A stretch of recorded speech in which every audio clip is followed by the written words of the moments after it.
తెలుగు వారి #1 choice Telugu matrimony. KCR హయాంలోనే బనకచర్లకు నాంది పడిందన్నారు మంత్రి పొంగులేటి శ్రీనివాసరెడ్డి. బనకచర్ల బంకని తమ కంటించాలని బీఆర్ఎస్ ప్రయత్నిస్తోందన్నారు.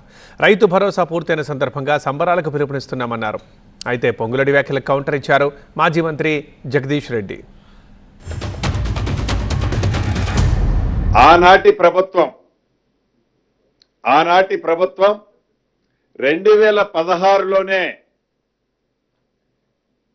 కేంద్ర ప్రభుత్వంలో నిర్వహించే ఎఫెక్స్ కమిటీ మీటింగ్లో 400 టీఎంసీలని లిఫ్ట్ చేయటానికి యాక్సెప్ట్ చేసిన ఆనాటి ప్రభుత్వం అది మరిచిపోయి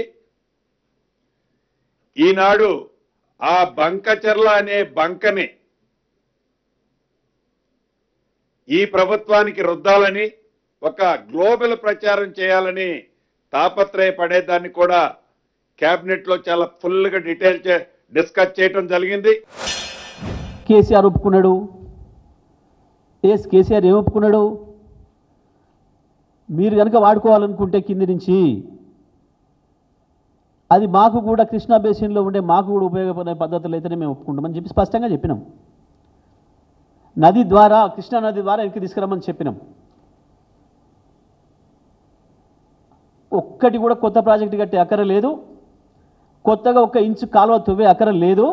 సముద్రంలో వృధాగా పోయే నీళ్ళని ఎట్లా ఉపయోగంలో తీసుకురావచ్చో, ఎట్లా తెలివిగా చేసుకోవచ్చో, 2 రాష్ట్రాలకు ఉపయోగపడే పద్ధతుల్లో ఎట్లా చేసుకోవచ్చో అది ఆలోచించాలి అని చెప్పి కేసీఆర్ గారు ఉత్తరం రాసిండ్రు. వాస్తవానికి రాష్ట్రంలోని అన్ని మండల కేంద్రాలలో, అన్ని రైతు కేంద్రాలలో పెద్ద ఎత్తున ఈ రాష్ట్ర ప్రభుత్వం రైతుల పక్షపాతి ప్రభుత్వంగా ఏదైతే కార్యక్రమాన్ని చేసిందో దాన్ని పెద్ద ఎత్తున పండగ వాతావరణంలో చేసుకోవాలని కూడా నిర్ణయించడం జరిగింది.